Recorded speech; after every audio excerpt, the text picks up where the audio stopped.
So this video is going to be about how to orient after awakening. So for a lot of people in their first awakening experience, they see clearly that the mind orientation or orienting via the mind is actually part of the problem. Because when we believe the mind, or when we believe anything, we first of all create a person, we create a story, we create delusion in ourselves. So the mind is a very useful thing and very useful input, but we're the infinite. And we're automatically pulled into the finite when we believe the mind or when we believe our thoughts. And we can feel boxed in quite easily with that.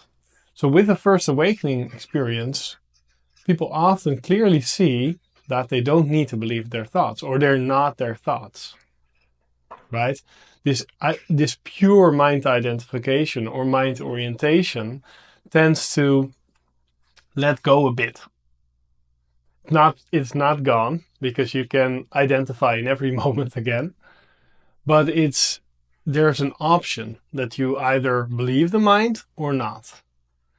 And that option with first awakening is there because a part of identity has let go already. And that's I am the body mind purely. So, how to then orient after awakening? Because for a long time we can say, well, thoughts come up and I try to orient that way, but it actually, like I said in my last reacting to Adyashanti Part 2 video, Adyashanti used the metaphor of dragging the dead cat around. Well, it's kind of like something that isn't working. How I felt that after first awakening is I was always very disciplined, but then my sort of discipline fell away because I was not able to force myself mentally to do anything anymore, because that didn't make sense for me to live in that way, because it was creating a lot of suffering. So what's necessary for us is to orient in a different way. It's actually an energetic orientation. I would say it's a life orientation, but we can feel it in a sort of energetic orientation. So instead of moving to what we think we need to do, we can move in what feels right in this moment. Or where is the natural movement carrying me? So for people that are losing this mind identification, I would ask you to sit in this gap a bit. This gap after we let go of the thought, and see if the movement arises naturally or not. And then start to slowly trust that movement. Because oftentimes we don't trust the movement, and because we don't trust the movement, we don't go along with it. It's kind of like there's energy on some things, or there's energy on other things. So we can orient, if the energy is there, we can move with that. How I explained it yesterday to a client is that when a thought comes up, we often, let's say, I want to make a cup of coffee. From that, we often force ourselves to actually go and make the cup of coffee. What we can do instead is, when the thought comes, I want a cup of coffee, we let go of the thought, it sits back, and then often a movement can naturally arise within the next 5 minutes or maybe 30 minutes to just go downstairs and make a cup of coffee. So there's this natural movement that we can trust, that makes sense for us. And this natural movement is what guides the entire awakening process from that moment onwards. So it's very important to start to understand how this works. And it works by, first of all, letting go of the mind, and that means there is no mind, right? So there's nothing to let go of, but letting go of a thought. Because the mind actually consists of thoughts and feelings. So what is letting go? It's actually accepting. It's not resisting what happens, right? It's letting be. So the thought comes, we let it be, but we don't have to act on it. Then maybe action arises, we let that arise as well. So it's actually quite a mindfulness practice.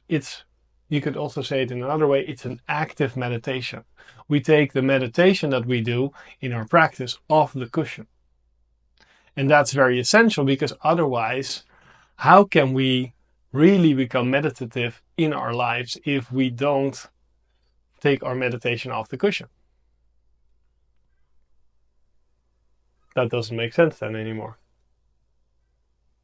So, how to bridge this no man's land, or how to orient after awakening? It takes a certain sensitivity to feel the movement, but actually we don't have to feel it. We can just wait for it. A thought comes up and we need to be patient enough for it to move ourselves. It to move the body.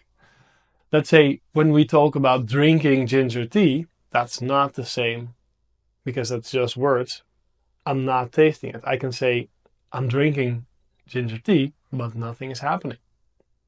Right? So the words are not the same as the action. So the thought comes up and it lets go again. It's just naturally arising and passing away. And our movements also, when I'm talking, I'm not thinking, oh, I need to do this with my hands. No. That's just arising and passing away. Right? So that's the natural movement of life. So start to trust yourself and trust the natural movement of life. So don't cling to a thought, right? And that's actually the practice of surrender. How Michael Singer talks about that in his book, The Surrender Experiment, is thoughts come up, but I don't act on them. And then actions naturally arise. So when I say, no, I don't want this, no, when somebody asks me, that's the thing that he explains. He doesn't do anything with that. He doesn't say anything to that. He is with that. And then he sees what's actually wanting to come out of his mouth. So it requires a little bit of patience, a little bit of mindfulness, and a lot of trust. But that's what this is about, right? It's a practice. It doesn't have to be full pull 100% all the time. You're doing it already. Let's say if you're having a conversation with somebody, if you're in the flow, you're not doubting yourself. You're not forcing yourself to do anything based off of the mind. So it's happening all the time for everybody. But let's say if you're really mind-oriented, maybe 50% of your actions are really mind-based.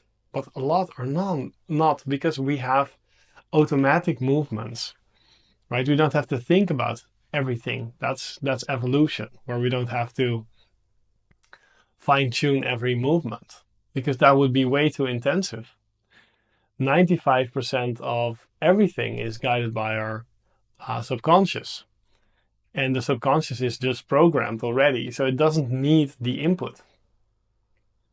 So you will see that your natural movement and everything will come out if we just let go of the mind again and again. Thoughts come up, we see them, we acknowledge them, but we let them go.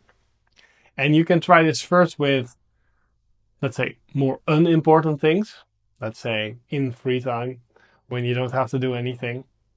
But you can see more and more that you can do this every time, and it's actually making you a lot more effective.